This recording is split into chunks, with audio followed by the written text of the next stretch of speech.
Resurrection Parish, and we are honored this evening to have Father Martel, the pastor, here, and we welcome you. We're delighted to see you, and you'll have a better understanding of why. And by the way, he is one of the most rabid Notre Dame fans in our diocese, not just priests, but of anyone. All of us in the club know that from personal experience. Sam sees in parishes like Resurrection and elsewhere, he sees the loss of parishioners as the neighborhood changes. This pattern, as you probably know, is occurring in many parts of the country, and almost every diocese is experiencing it. And is the major cause of the decline of the number of people, not only who are on our parish rolls, but who are attending Mass, especially on Sunday. Unless we do something about it, and I and my firm, the Right Brain People, has been working with the U.S. bishops for 10 years now on situations like this one. So I know a lot about it, and we think we understand a lot that we can do to help address the problem. But unless we do something, we will see a gradually diminishing number of Catholics in our country, and in most of our dioceses and in many of our parishes. So this plan that Sam is going to share with us is designed as a new way to invite people into our churches and welcome them warmly. We all hear a lot about the new evangelization, and we have on and off for a number of years, and missionary disciples as well, but not much about how to do it or how to be one. Sam has an answer for us, and I give you Sam.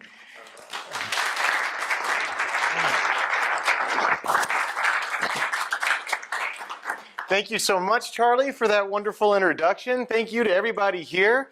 Before I begin, I just want to give everybody who's out in the hallway a chance to come on in. Thanks for pointing us out. It's just like I didn't like the math.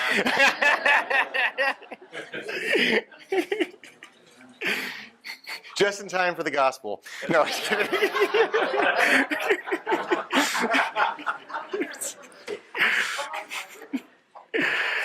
All right. Oh, please.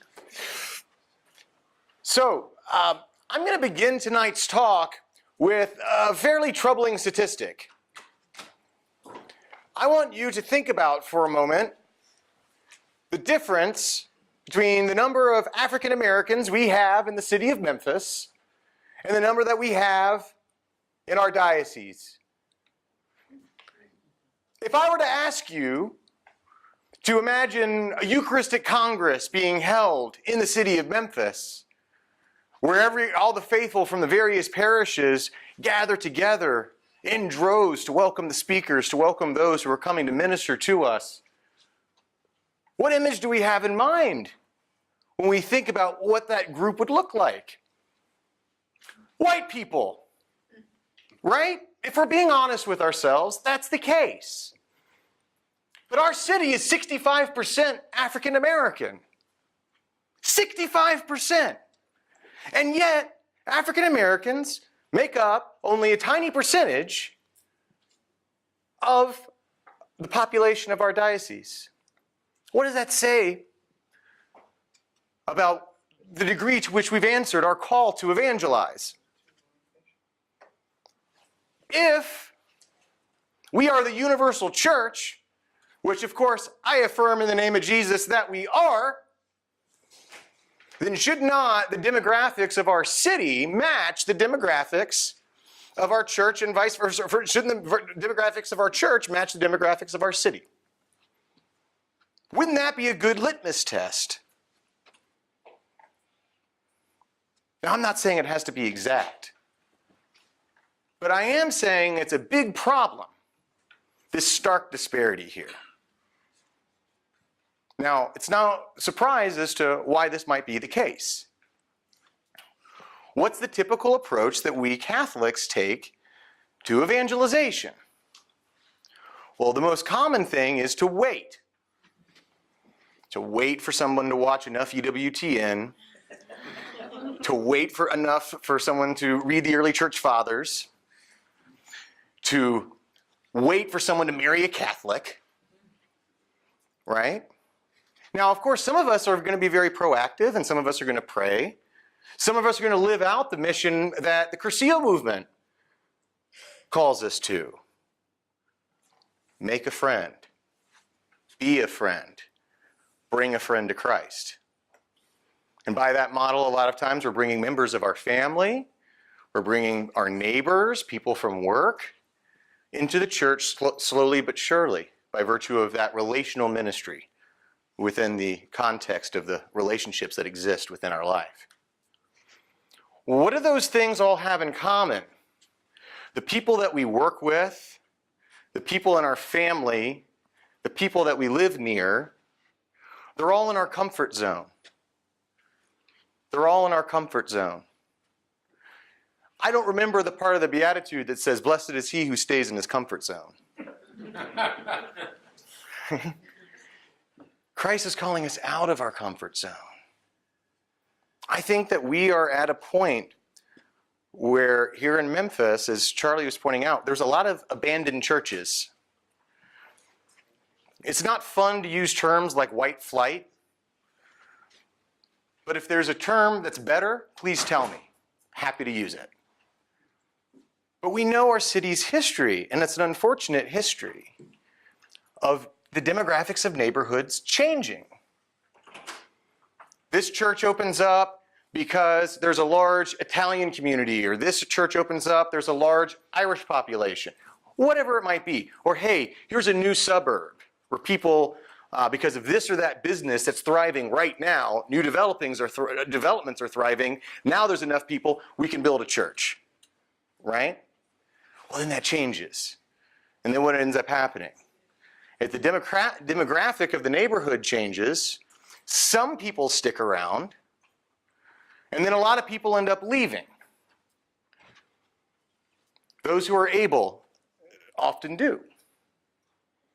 And so there's a phrase that's a lot of times applied to churches like that: more funerals than baptisms.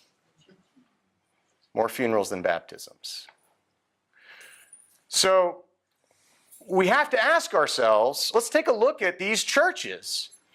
These are underpopulated churches in underprivileged areas. It seems to me, and this is the argument that I'm going to be making tonight, that the only plan for long-term sustainability for those churches is to heal the disconnect between those parishes and their surrounding neighborhoods. Now, see, that's very different than our typical approach. As I said, I chose resurrection, which falls into a similar category. I chose resurrection back in October. It was shortly after I entered resurrection that God really put a lot of this on my heart and called me to where I am now with this mission that I've discerned. Why did I join resurrection? Well, in October of last year, I was at a crossroads in my life where I was taking stock of decisions that I had made, taking stock of where I was, in my personal life, my professional life, spiritually, and really wanted to start making some big changes. And I wanted to do so under spiritual direction with Father Martel. And so I reconnected with him. I'm sorry to say it had been a little bit before he and I had sat down and checked in with one another, but I'm glad I gave him a call. During that meeting, I made a lot of commitments to Christ that completely changed my life, and I've stuck with, thanks be to God, by his grace since. But also in that meeting with Father Martel, he asked me to pray about whether or not I was called to join Resurrection. I didn't really know much about the state of Resurrection's flock at that point. I told him I'd pray about it, and I went home and I prayed, and I was just awash in peace about this proposition. I just really felt God building me up by his peace in guiding me to give a yes to Father Martel. Typically, in matters of discernment, I try to go on a lot of information, and I'm very slow about my decision-making process. Not in this case. The peace and consolation was so great that I had no question in my heart, in my mind, in my soul, my spirit, that it was a yes. So I went back to Father Martel before I even attended a Mass at any time recently. And I said, Father Martel, I'm here to sign the paperwork. It was on a Saturday afternoon. I filled out the paperwork, joined Resurrection. I showed up for 4 p.m. Mass. I was the only person. There wasn't, at that, once in a while now, I see some folks in their 30s, but it's pretty few. Most of the people are not in my age group, and there's a lot of empty pews. I had no idea. It was funny because at that point I thought, okay, God, I see what you did here. Right? Because if I'm being honest with myself, if I was really making the decision to change parishes, right? If it was just put on my heart, say, I need to find a new parish, I would have normally been undertaking that with a consumer heart as opposed to a servant heart, if I'm being honest with myself. Where I would have been saying, okay, feel God's calling me to a new parish, not the one I'm currently at. What's in it for me? Where's a parish that really has all that I'm looking for, right? Which calls to mind sort of John F. Kennedy's famous quote, ask not what your country can do for you, ask what you can do for your country, right? Well, you can say the same thing about a parish. Ask not what your parish can do for you, ask what you can do for your parish. Well, I didn't have that mindset. I really didn't. It was sort of baked into me that you're supposed to find a place that's a good fit for you, that has everything already in place that you think you need. So that wasn't how this change happened. It happened by God working through Father Martel to make the suggestion. I prayed about it, got a profound and deep yes, and I jumped right in. And when I realized the situation that God had called me into, I thought, okay, let's look at my background. My background through the discipleship of Mike Bishop is Alpha and also men's ministry. Okay? And Alpha is a way to rebuild churches. It's actually it's a way of rebuilding churches who are more funerals than baptisms. That's actually a phrase that comes from that world of Alpha. And so at first, my focus was that particular program. And now don't get me wrong, I'm a huge fan of Alpha. I love Alpha. If you wanted to talk to me in the Q&A session or after this, Sam, tell me about Alpha and what you love about Alpha, I'll tell you all about it. And in fact, if you type in my name and you type in Alpha on YouTube, I give a talk on it about how much I love Alpha, okay? But this is not why I'm here. I'm not here to talk about a program.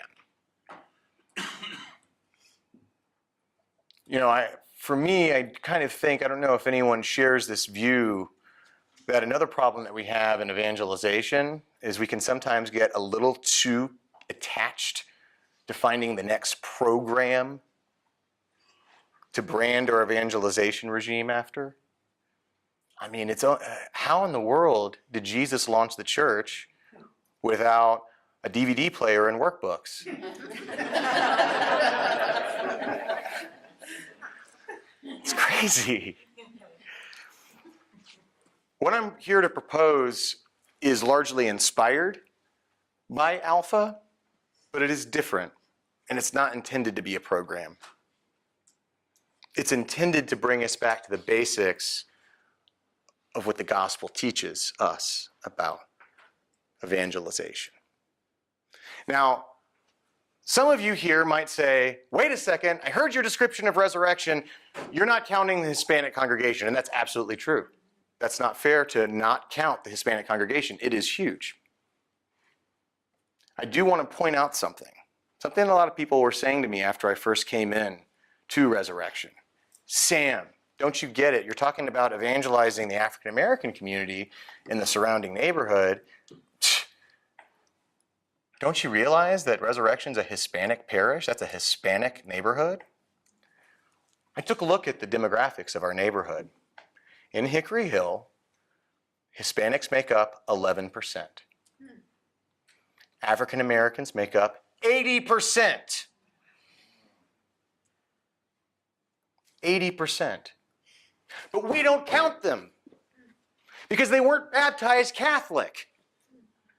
We think in terms of maintaining the Catholics that we already have. And it's understandable because we're losing so many of those.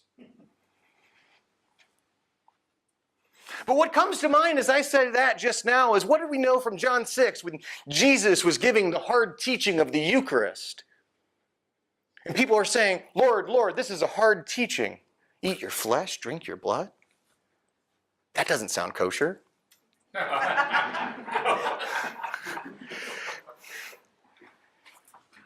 He let them walk. He let them walk.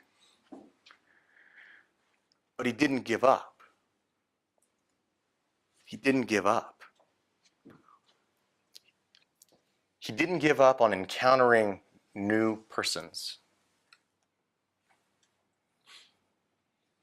And that's ultimately what this neighborhood parish family meal that we're going to discuss is all about. Is encounter. Encounter. See, when we get caught up in programs and having stuff memorized, and we're too focused on whether or not we can check off the boxes we plan to check off that day, what we sometimes can miss are the concrete realities of the persons in our midst and the call to love that's in our midst. As I prayed about how to reach out to the African American community, I thought about a few best practices of which I was aware. As I mentioned, Alpha was one of them. And Alpha, by the way, is built around a communal meal, just as the neighborhood parish family meal is, which might not surprise you. The other best practice that I found myself praying about was one that I learned from a friend of mine, John Paul Miles, who was a novice with the order, with the Society of Jesus at the Jesuits. He was a novice in Grand Coteau, Louisiana. Grand Coteau, Louisiana, their novice house is located in a neighborhood that's very similar to Resurrection.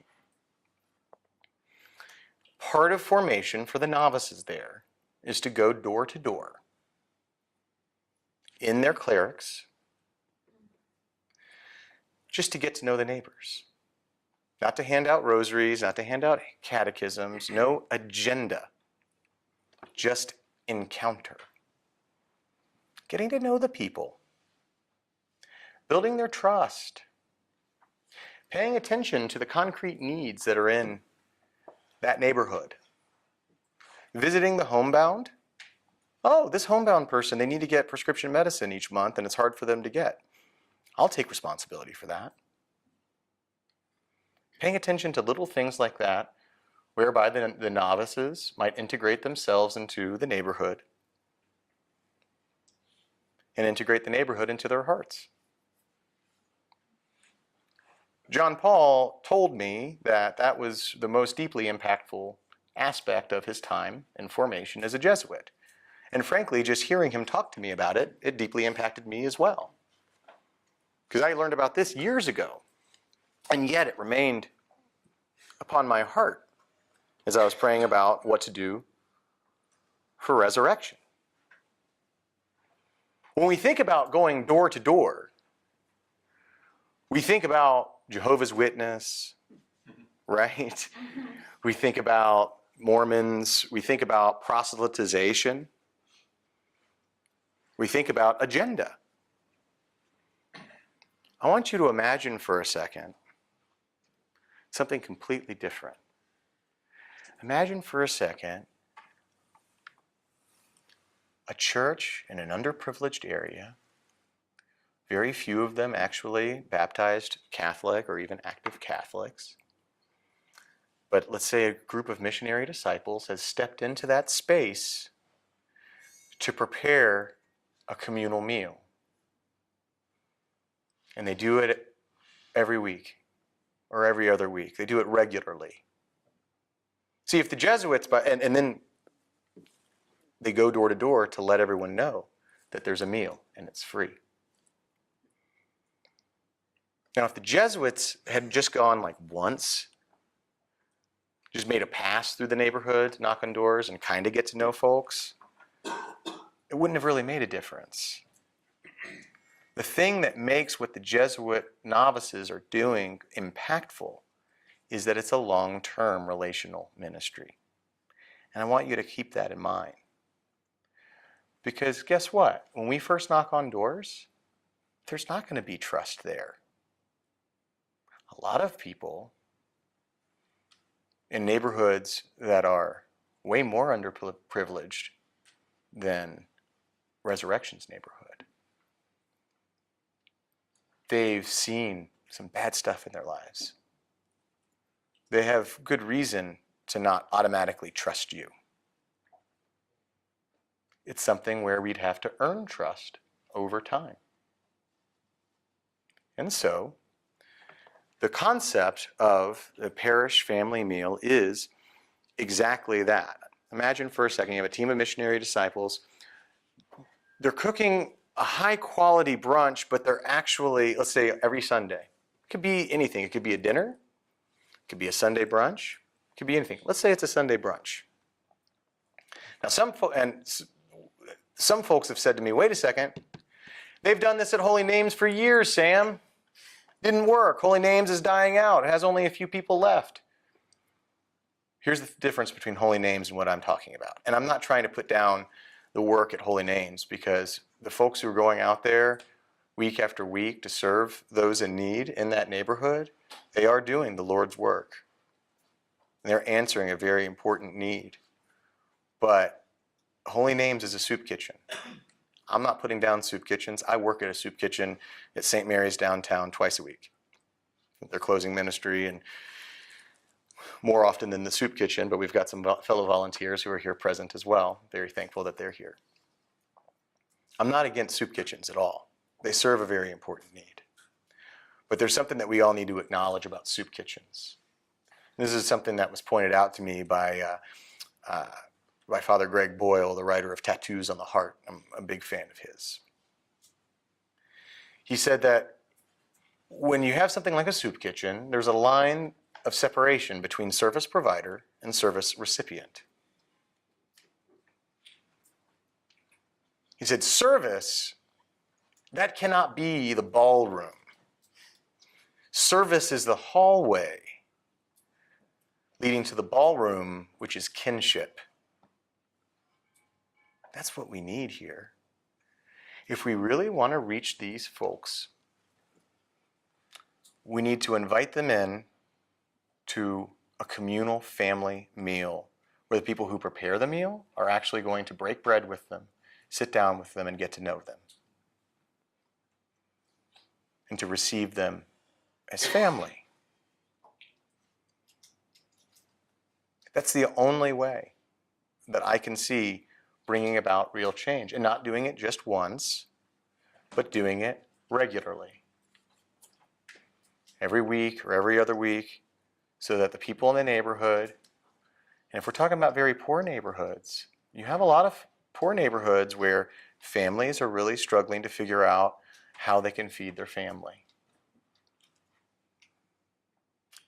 There are going to be people who will give this a try. And as they come in, imagine for a second imagine what's on their mind as they're first walking into this church.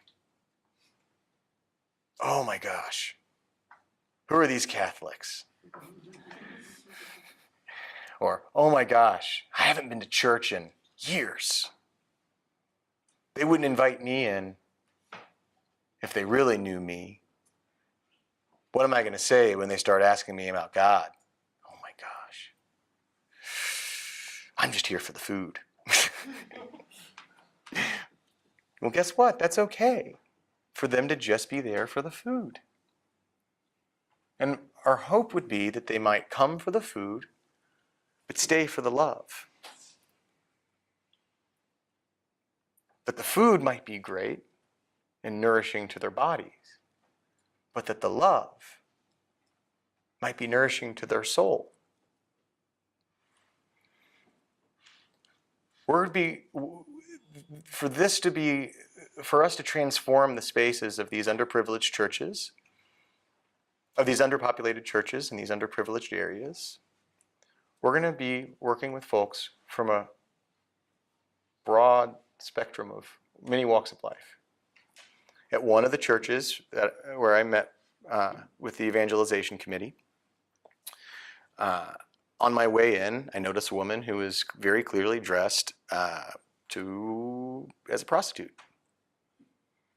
And I told the evangelization committee, I was like, by the way, I don't know if it's unusual for there to be women who are dressed as, in the style similar to prostitutes. I don't know whether she actually was, but she needs to be welcomed as she is into that space, as uncomfortable as it might make everybody feel.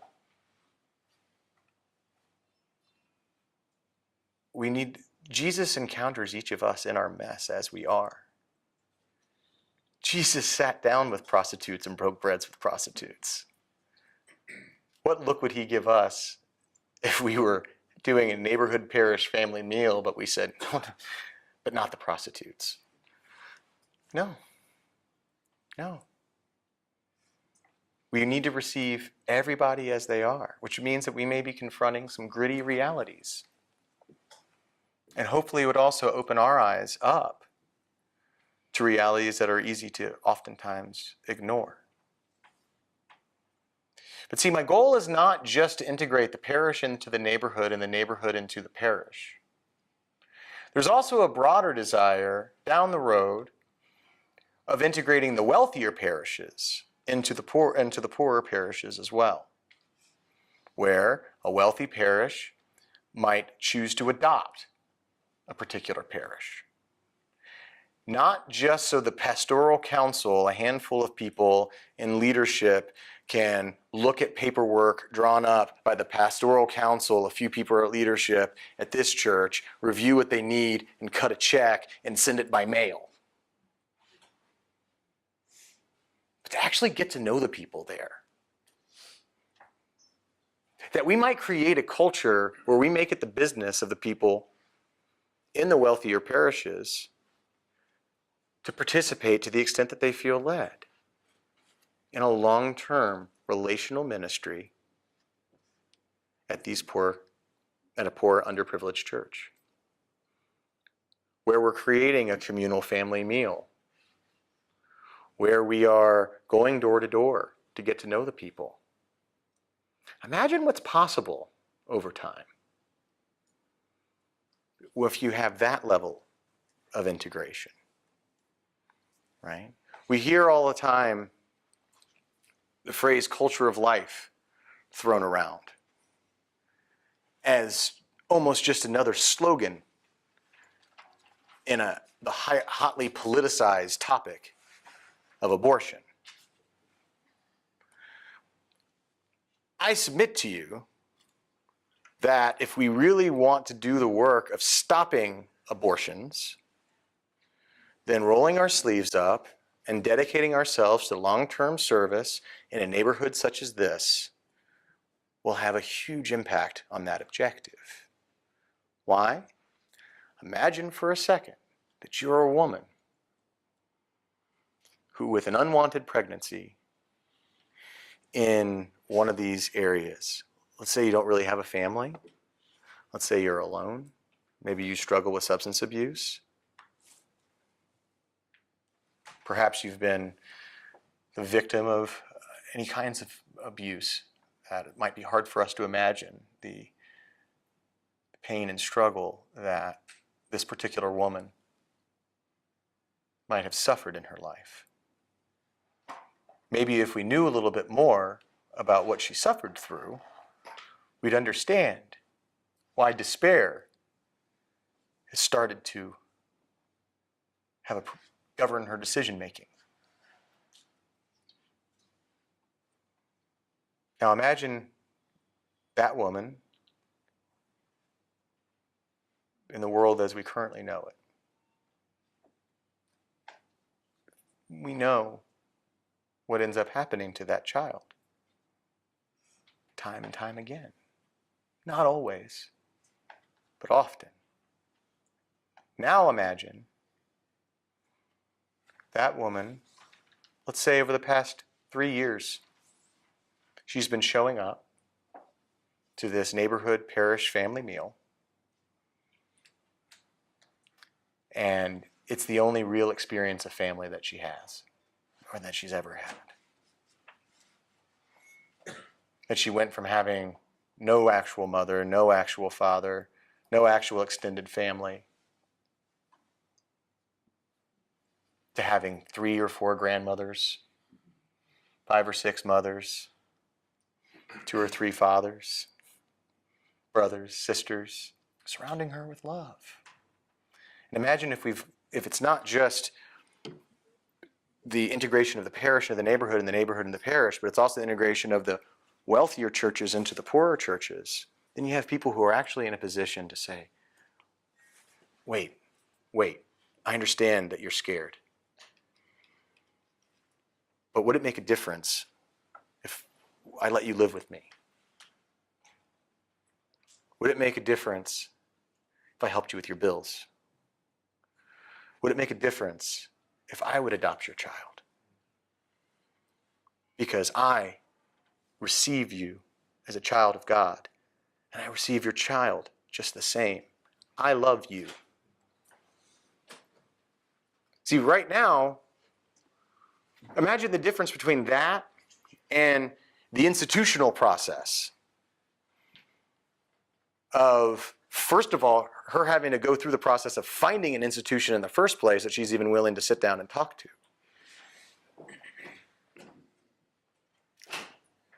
There's no question in my mind that this could have a radical impact on abortion numbers in Memphis.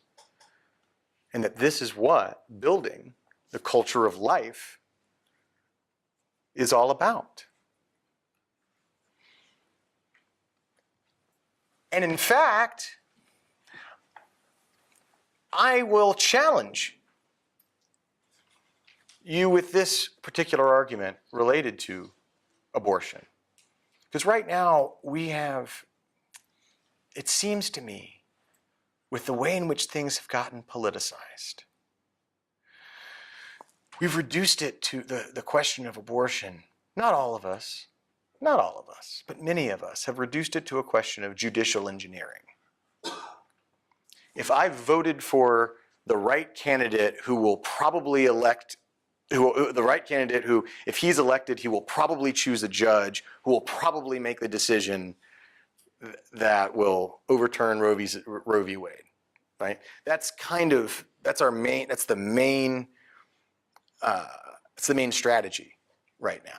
That, and of course, going to, there's other things as well. But for your average person, that's how they take up the issue of abortion, is just in the voting booth, right? Just as a matter of law and the laws of our country. So if we look at the Bible and we look at salvation history, is it the case that God ever relies upon the law for the complete eradication of evil? Right? No. That's the whole point of our faith. Right? If that was good enough, if the 10 Commandments were good enough, where the Jews, the ancient Jews, they looked at the 10 Commandments and say, oh, okay, we won't do any of that stuff anymore. And then we all lived happily ever after. That'd be the end of the Bible halfway through Exodus. Right? No. That's not salvation history.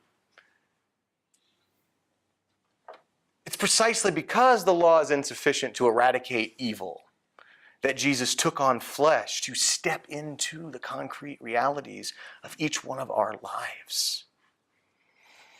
To step into those spaces where we have despair.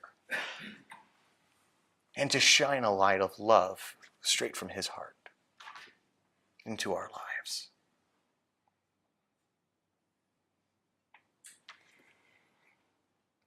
So, I see this ministry as an opportunity for us to follow Christ's lead, to step into that woman's life, to surround her with love, to give her a concrete basis for hope, for her and for her child.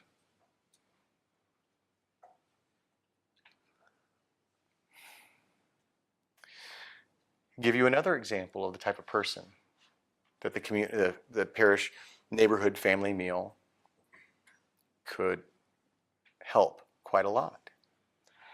Let's say you have a young man who has committed felony convictions in his youth,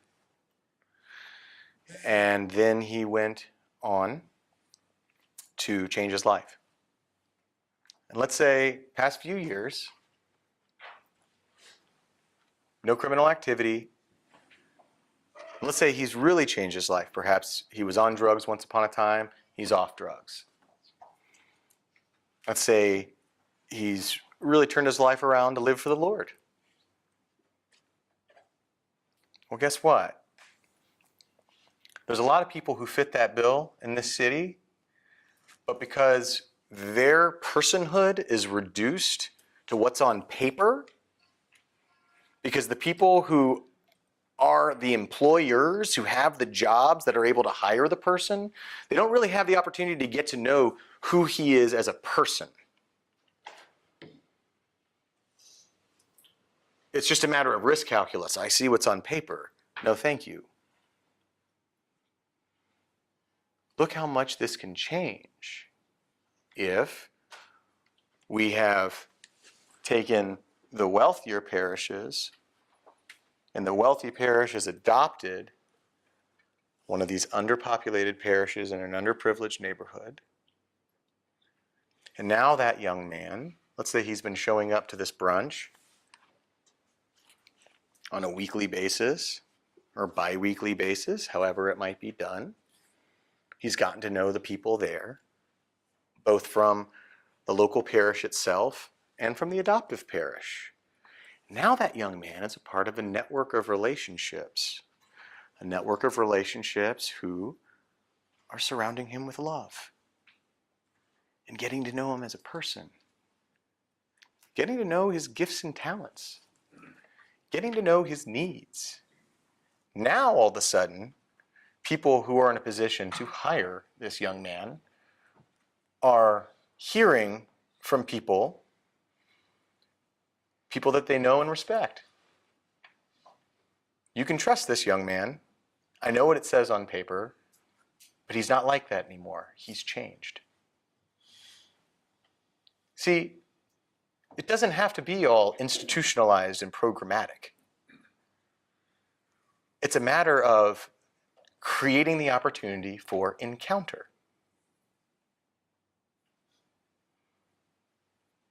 Giving us an actual chance to build up a long-term relationship with people who are in these situations. Now, at this point, part of you might be wondering, gee, I haven't really heard anything about these folks getting a catechesis, right? Now, my view is that this is what's called pre-evanglezation. If someone just walked up to us on the street, we'd never met him in our lives, and they just started talking to us about God, maybe we'd believe him, maybe we wouldn't. In all likelihood, it would have probably more to do on grace moving our heart to listen to the person, right? Than unless this person was just extraordinarily gifted. If there isn't an action of grace and there isn't extraordinary gifting, most of us would say no thank you and walk away. Right? Because at the end of the day, going back to the view of Curcio, make a friend, be a friend, bring a friend to Christ, you have to build up trust in a relationship first. Not with an agenda. Not with a hidden score sheet of how many Catholics have I made. Right? Because but just how many persons have I received into my life and allowed them to touch my heart? How many people have I encountered that I have allowed God to move through my heart to help touch theirs? That's what it's about. Not having an agenda, not having everything figured out. If you look at the gospel, Jesus doesn't say the same thing over and over again to people, right? He says exactly what that person needed to hear to move them one step forward. Now, do I believe in catechesis? Of course. Do I believe in traditional evangelization? Absolutely. But the people being welcomed into this environment and into this meal, it can't be that, oh, we only want you here if you're willing to participate in this program or listen to this brief talk about Jesus Christ. No. It can't be like that. What we want to do is we want to build up a sense of home, a sense of place, a sense of belonging. See, we were talking before about the soup kitchen model at Holy Names, and once again, I'm not trying to disparage the work that's done at Holy Names. It's the Lord's work. But if I'm walking up to a soup kitchen, I'm telling myself, one of these days I won't have to come here anymore. Because there's a sense of shame that I would have walking up to a soup kitchen. We want to create an environment of radical hospitality within each of these parishes, so that even if a young man or young woman from this neighborhood who might have grown up quite poor, if they had gone each week to these events, to these meals, maybe they ended up becoming Catholic and joining the parish, maybe they didn't. But let's just say it was knit into the fabric of their life and their childhood memory growing up in that neighborhood. We want to build up something beautiful and something lasting. So even if that child goes on to Harvard, and then goes on to Stanford Medical School and, becomes the finest surgeon in his profession, that when he or she flies back home, not going to miss the meal at their church. And I want to point out a couple of other things, a couple of ways in which this can open the doors to evangelization. Imagine they're coming each week because they're welcomed in and they're loved. And they don't really necessarily have church on their mind. They're not really curious about questions of God actively. But then someone in their family dies. They're going to want someone to talk to. They're going to want to have a place to have a funeral. We have to trust that if we're giving God room to move, that we're doing His work. And yes, I believe that some people are going to say, gee, this is my church home. How do I become a part of it? And see, at that point, they're there to receive. They're there to receive. Which is exactly what you'd want as you're guiding a person through an RCIA process. So, this is why I look at this as pre-evangelization, and why I look at it as an end in itself. And we'll trust God to take it to the evangelization step in His good time. And when He moves our heart to take certain steps, am I saying that we should be embarrassed to talk about Jesus to people? No! Of course not! We should talk about Jesus, but let's be sensitive to the moment and to the encounter. And let's not have an agenda about it. That's what I'm saying. So, this is the concept that we have been working on. And we're now talking in 2 parishes where we're trying to get this launched. And the hope would be that we would be able to also bring in missionary disciples, perhaps some of you who are in this audience, or perhaps some who might be watching the video when it's posted online, might feel moved to get involved in this.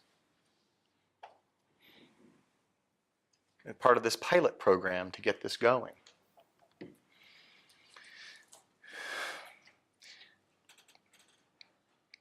Right now, the churches that we're talking to are Resurrection and St. Augustine.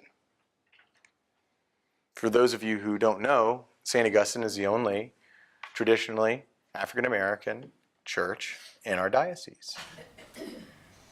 So this would be a really powerful launch pad, just like, of course, also Resurrection. One thing I'd also like to point out that I'm hoping for, and I'm glad that we've got a lot of young adults here present as well, is, of course, I want folks of all walks of life.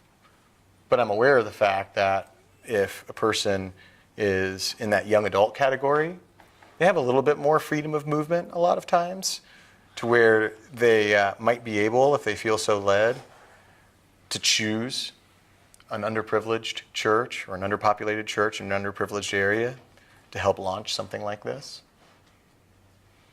And so we're in conversation right now, and glad to see John Stukenborg here. I've been in conversation with John about potentially putting together a diocesan-wide opportunity for young adults who are interested in getting formed for this kind of mission work. But like I said, it's not just young adults. We want to work with anybody who might be willing to give this a try. The other folks that I've been working with, Mike Bishop, and also Deacon Ship. Deacon Ship is one of our few, and also Deacon Justin Mitchell. So that's who we're working with right now. And also with have been in conversation with a few other people here as well, and I'm thankful for Joan Thomas for the way in which she's been a great source of support and guidance and wisdom, and also for Steve Bowie as well. And so one last thing that I would say is I'm a big believer in the Catholic principle of subsidiarity. For those of you who aren't familiar with subsidiarity, it's basically that things are best handled at the local level. So I am going to these parishes with the goal of building up this neighborhood parish family meal, and so far it looks like we're gaining traction, for which I'm very, very thankful. But my goal is to not show up to tell them how they need to do things. Rather, my goal is to cast a vision for what God has put on my heart, in the hopes that it may catch fire for them as well. And then I want to be in touch with how this mission could best be lived out by this parish, by this particular parish. There are certain broad principles, that it's got to be, there has to be a meal that's regular, hopefully more than monthly, hopefully at least bi-weekly, if not weekly, right? And a relational ministry where we're going door to door to let everybody know about the meal. And the other thing that I've suggested strongly is those Jesuits that I had mentioned before, they always go out in their clerics, so everybody knows who they are when they go out into the neighborhoods. I think having a T-shirt, for example, that would let everyone know this is the same group that's going door to door and hosting the meal, right? So we don't have to put Roman collars on? We don't have to put Roman collars on. But Charlie, I'm not gonna argue against you doing that. I mean, but. Well, I think I'll go to the friars out there and Get Long Island and get one of Father Rochelle's on. Yes, yeah, exactly. Well, so I've been just laying out the bare minimum of what I consider necessary for this vision to flourish at the parish. And then I'm trying to just be open to whatever it is that they may want to do. One of the parishes has talked more about, hey, let's really get together recipes from the parish so that we can really share a piece of our families individually with our neighborhood/church family more broadly, right? Another suggestion has been including a family movie night, including stuff like Tyler Perry, or one person suggested Black Panther. But it's just to create that sense of welcome and that sense of place. And see, this is the last thing that I would say is, I think it's very important to let each church, each parish figure out sort of what's the best way to do it for them, and also to figure out what their next step is. Because guys, God, one thing I've learned is in the spiritual life, God only gives us enough light to see our next step. That's it. We can have a huge plan in mind and give a PowerPoint presentation and all of that, but ultimately, we can only say for sure what our next step is going to be. And we just have to be open with how God takes it from there. And so this is the step that God has called me to. And so to the extent that any of you might feel led, I encourage you also to consider taking this step along with me, either by personally walking alongside us in relational ministry, or through financial support, or through prayer support, helping to make connections with other folks who might also be of support. I welcome any sort of help that we can get, and I'm thankful for your time, and I love you all.